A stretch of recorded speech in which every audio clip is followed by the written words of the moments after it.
What's up, everybody? Welcome to another Headless's Magical Mailbag. I got my co-host Nick with me. How's it going, Nick? Yo, what's going on? Doing very well, and yourself, sir? Oh, not bad. Long day of work, but we get by. Yes. So tonight we got a couple of sigils and a couple of pieces of mail. And nice. if you want to go first, you can hit it right there. Sure. Let's do this. All right. So if you want to bring it up, I can't see. Sorry, let me pull myself. Awesome. You already have it pulled up. So, ladies and gentlemen, this is the Grand. I'm going to try to pronounce Grand Cercle Cabalistique, or Grand Cercle Cabalistique, Grand Cercle Cabalistique, whatever. And this is a plate from the Grand Grimoire, or some people know as the Red Dragon. And it is used for the books Pact and Treasure Rite. In some, and I actually found this while I was looking into it, so I thought it was worth mentioning. I have seen sometimes it's labeled as the true clavicles of Solomon, but it's not. You can even tell by just the stuff that's written on the inside. Although there's many printed copies that supposedly suggest that the Grand Grimoire is from 1521, 1522, or possibly even 1421, historians do place it around the 18th to early 19th century.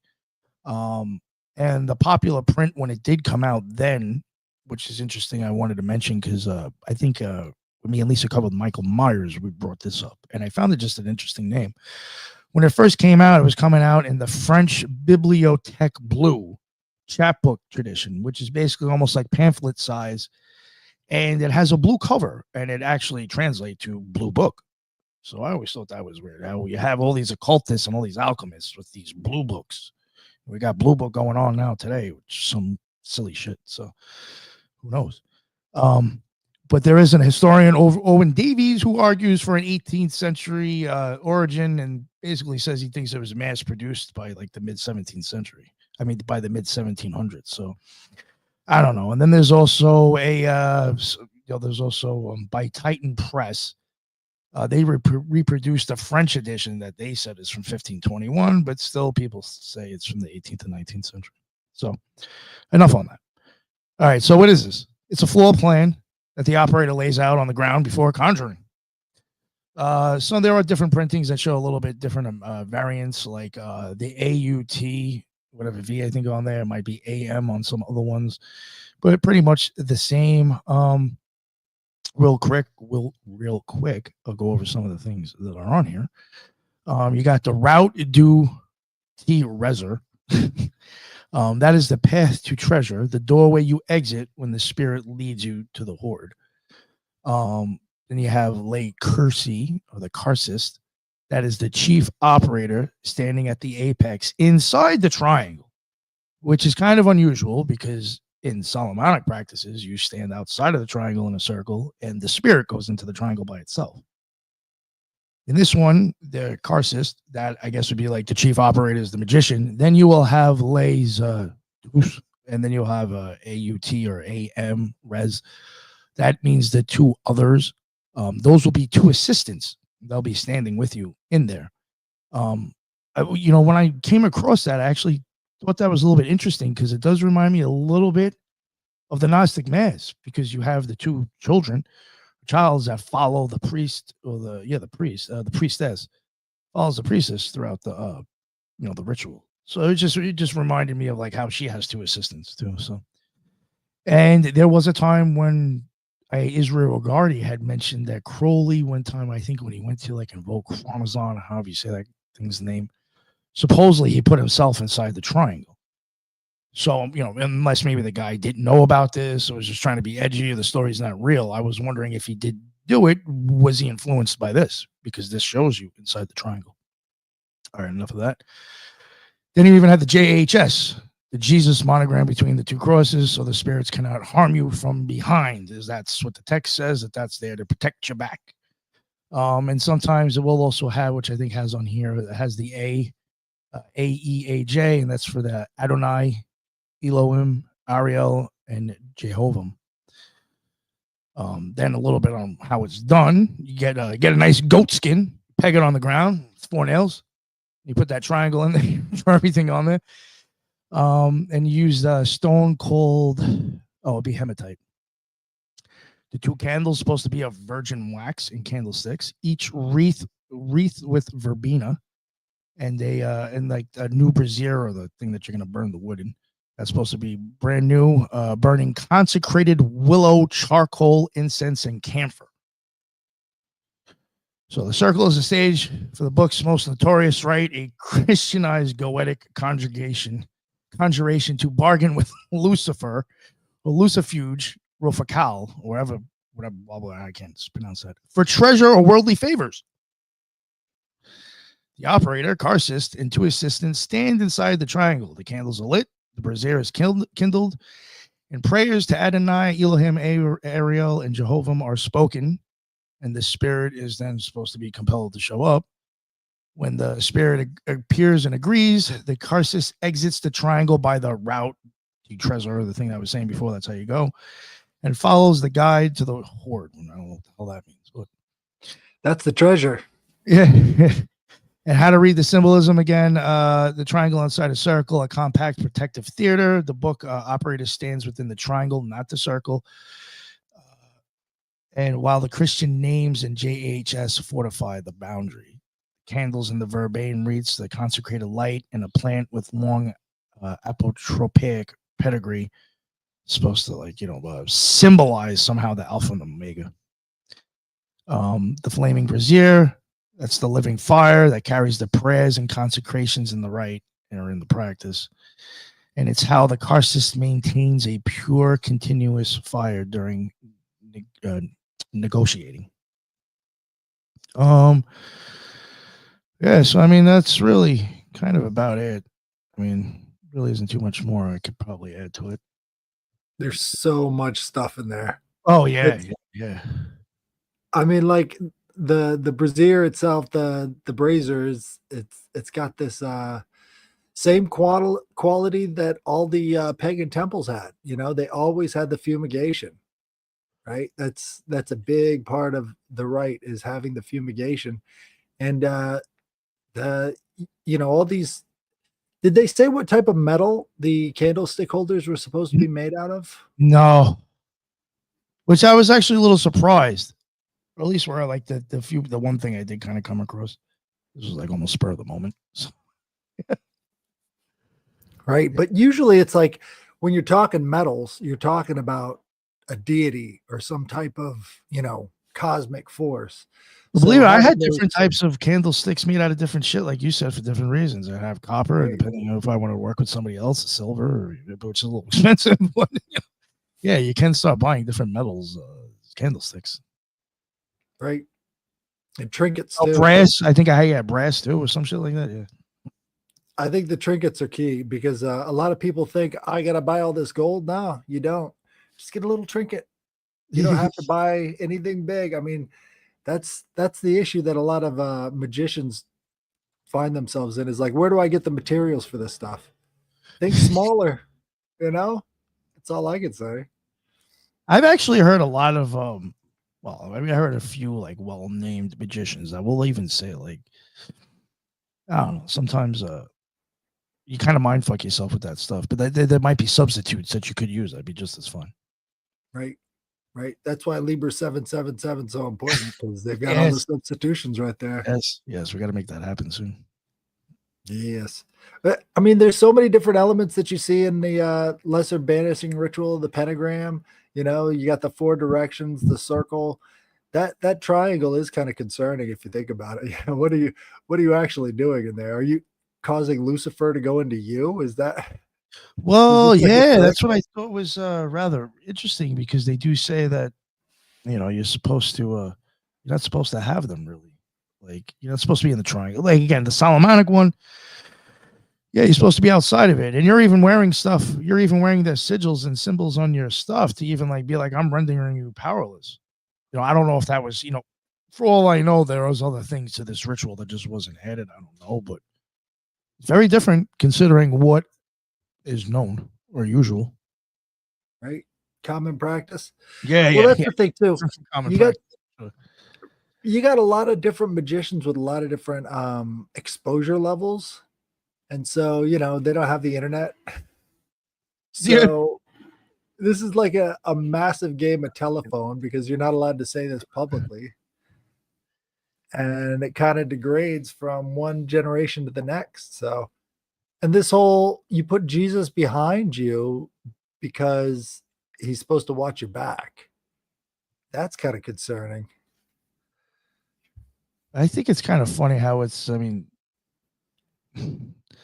something I actually do want to eventually cover on this show. I don't think Christians realize how much Christian magic there is.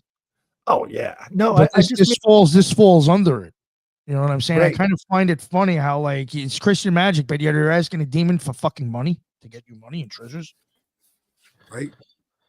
Well, Sorry. that's the thing. You also say like Satan, get behind me, right? That's a common saying. So having Oh, yo, you know what? The Jesus Star behind Ruby you, starts off like that. You put your finger on your thing, right, you go up a pantos cacadaminos, and you're saying demons get behind me. right. What are they doing in this one? Again, it's like this is almost like the reverse magic that you kind of don't want to do. It's almost it's a reformulation, but it's kind of all wrong, you know. It could be a trick. You never know. I mean, It's a they trap. were known to play traps on each other and shit. Yeah. I mean, why not? Yo, that's actually it's kind of fucked up and funny. Yeah. Let's put out like false shit because these motherfuckers are trying to learn something. that's There how you Wicca that's go. how Wicca started. That's right. Gerald Gardner. He just wanted to spank some women and he made a whole religion out of it. He was like, yo, all you do is get ugly bitches at the OTO. I gotta start something new. Yo, I'm wrong. I'm bad. I'm sorry. Well, I mean, seriously though, all he did was change the aesthetics. It's the same rituals. Yeah, but I mean, for people who don't know, he was a student of Aleister Crowley's, and he didn't even give him the option though to open up a lodge under his name. Well, Right. he opened up a lodge. Went with Wicca for some reason. Instead. He wanted to wear nothing in the woods. I think that was the thing. I mean, it doesn't say anything about that in the Golden Dawn, so might as well make your own thing and just get naked in the woods. He's like, wait, there's no naked people in the woods. I gotta stop my own shit. I guarantee you that's what it was, dude. He was a sicko. Probably, yeah. He definitely seemed like a fucking weirdo. That's why I love Wicca. It's just like, don't you ladies know what this whole thing was about? I mean, just read about Gerald Gardner for 5 minutes. It's like, oh, it's still about titties. It's just not the OTO anymore. Right? It wasn't enough to have the Gnostic Mass. He wanted to be surrounded by titties. He wanted to see how far he could take it. I'm right too. Yeah. I'm right. It's fucking hilarious. Oh man, we still got to do that Gerald Gardner show. I mean, that would be great. Yeah, that would be interesting actually. Yeah, we should do that. It really probably wouldn't be too hard.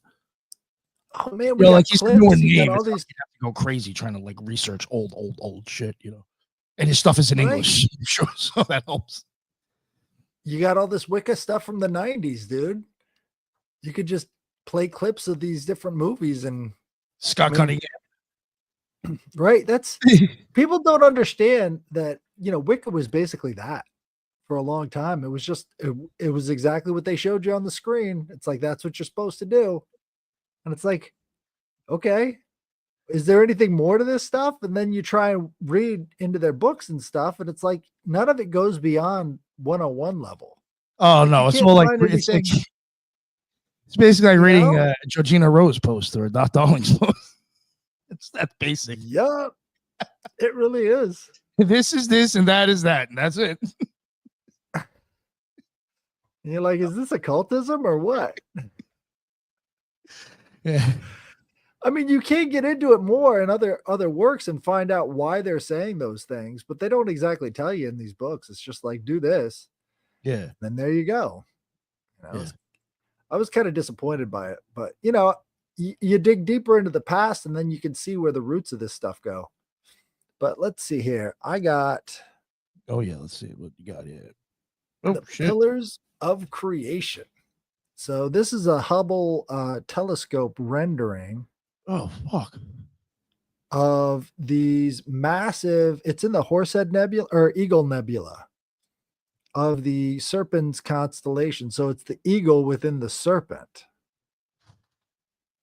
right? And this is the pillars of creation. So what they're showing you there is massive plasma clouds that are millions of miles wide, millions of miles high, and this is where stars are born. Really? So within these nebulae, they'll have a collapse of gravity, and then a star will pop out of the dust clouds.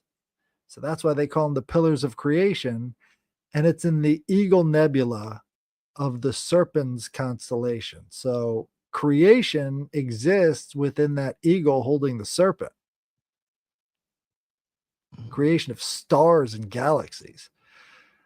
Well, anyways, this they are so named because the gas and dust are in the process of creating new stars while also being eroded by the light from nearby stars that have recently formed. So these things are being constantly shifted around. But this image is pretty iconic. I mean, you Yeah, see I it think I on have actually seen it T-shirts before. and Yeah. right, and there's other ones where they zoom out even more, and you can see the rest of the horse or the Eagle Nebula. And it's funny because they've kind of reversed the order, you know. So it's the Serpens constellation and the Eagle Nebula. So it's almost like the eagle is inside the serpent. It's always together.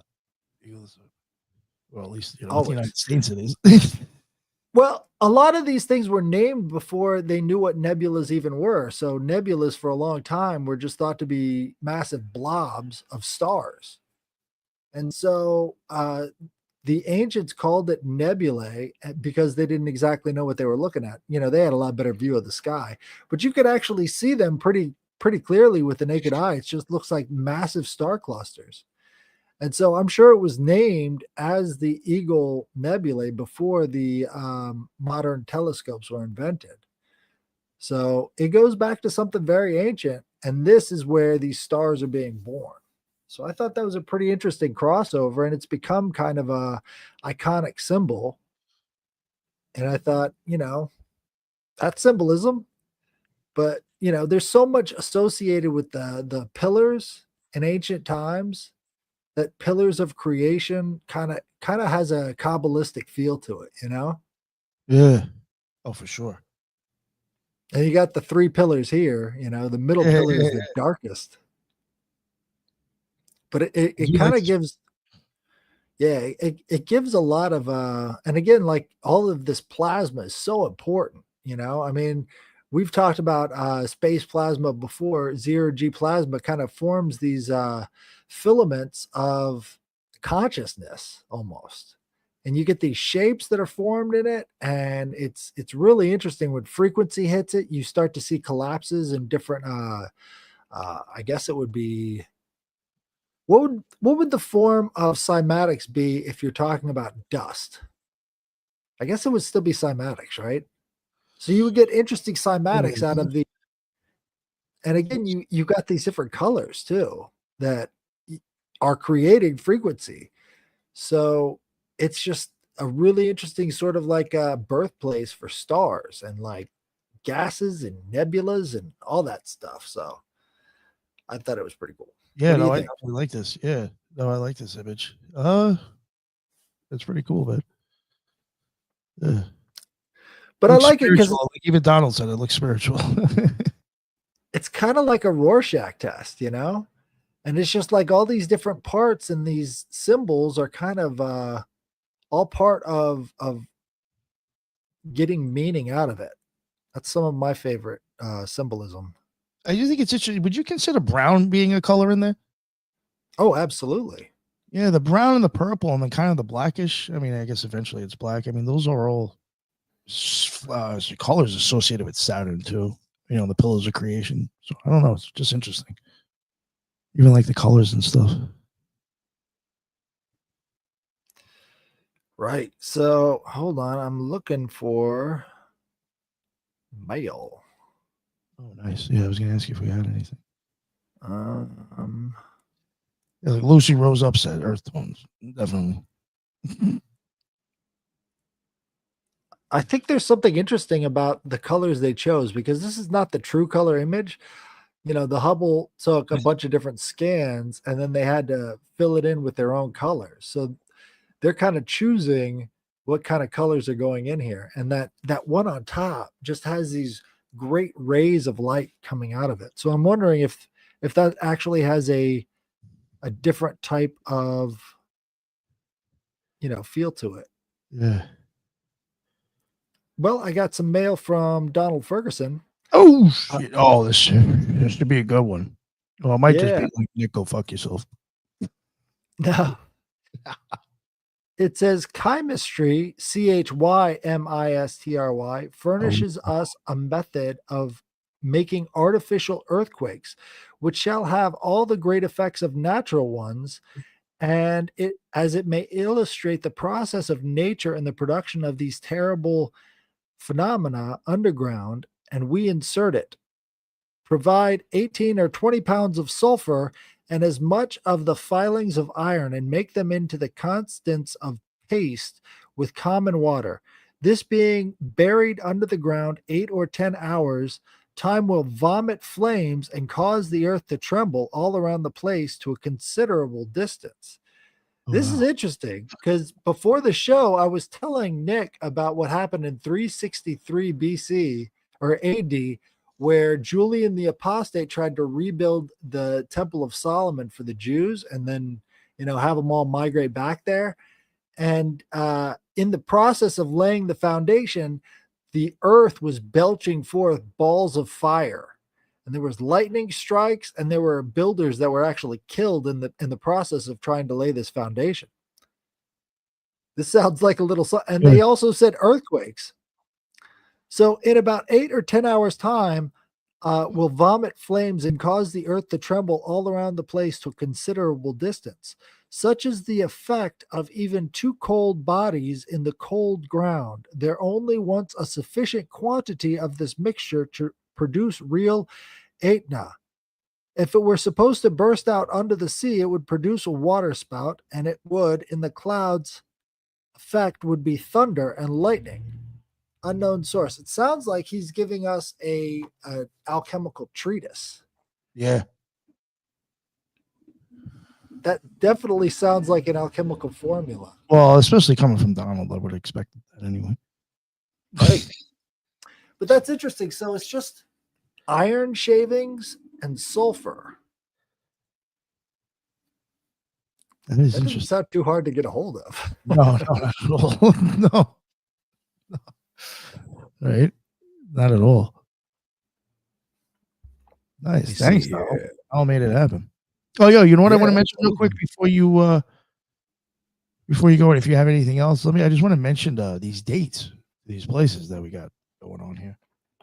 September 26th to 27th, there'll be like a Bigfoot thing at Mount Airy in Georgia. The Occult Rejects will have a booth there. October 4th, there's like another Bigfoot cryptid, like stuff like that. In Franklin, North Carolina, we'll be there with the booth. October 25th to the 26th, it's like some UFO thing. I think the 25th, believe it or not, I'm not going to go for that. If this is correct, I think the 25th might be like the CE5 going on the night before the conference, but the next day we'll be there, November 22nd. Oh, that's in Greensville, South Carolina, the 25th and 26th of October. November 22nd in Mooresville, North Carolina, the UFO Comic-Con. There's a thing going on there. We got a booth there. December 5th and 6th, there's a whole bunch of like authors, artists, and filmmakers doing some art Comic-Con in Mount Airy in Georgia, and we will be there as well. And October 18th, if you're in Fort Myers, Florida, there is Charlie's Beyond Belief event.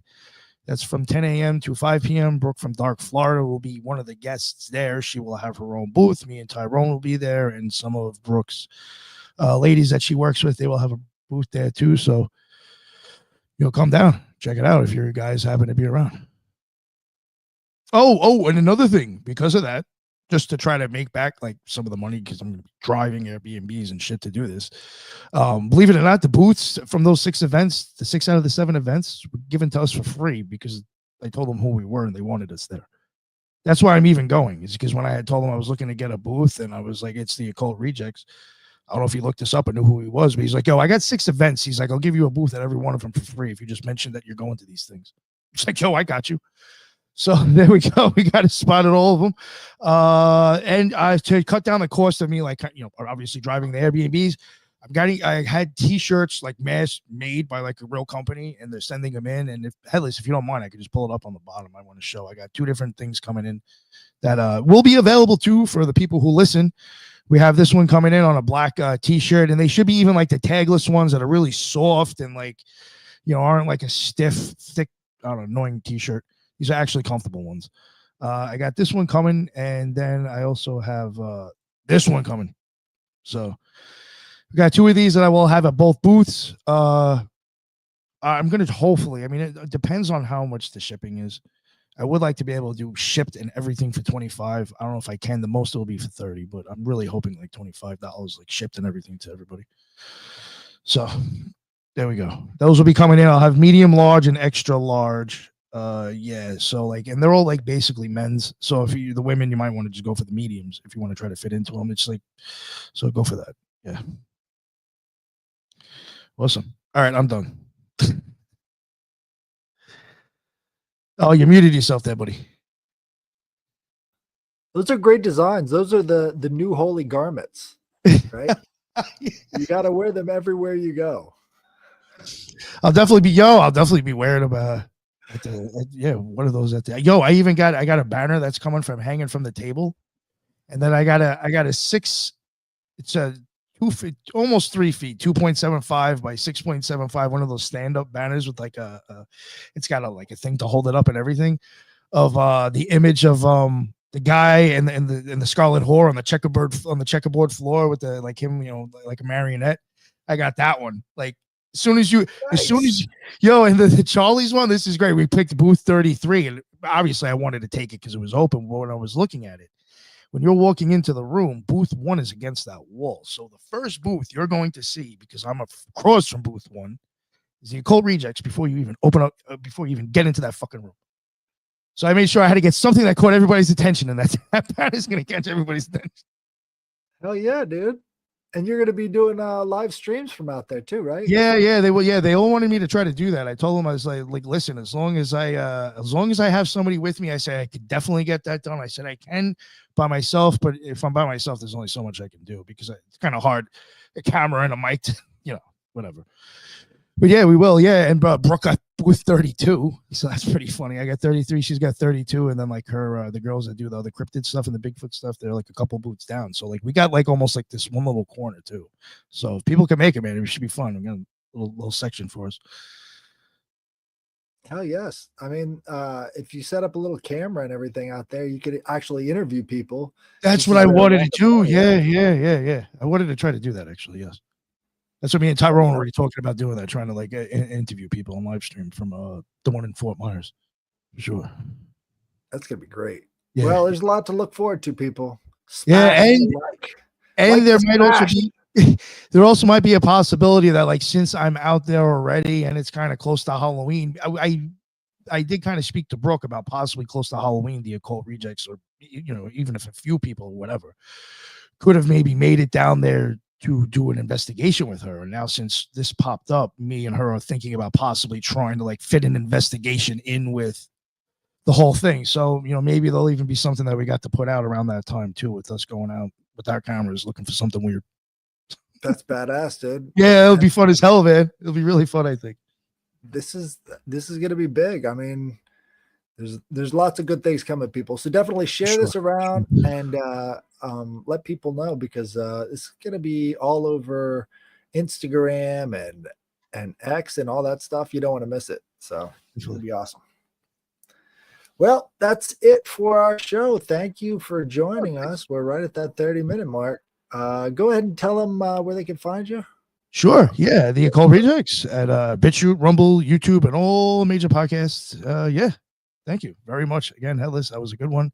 Always enjoyed doing the show with you. Appreciate it. All right. Thank you very much. And we'll see you again next time. Bye.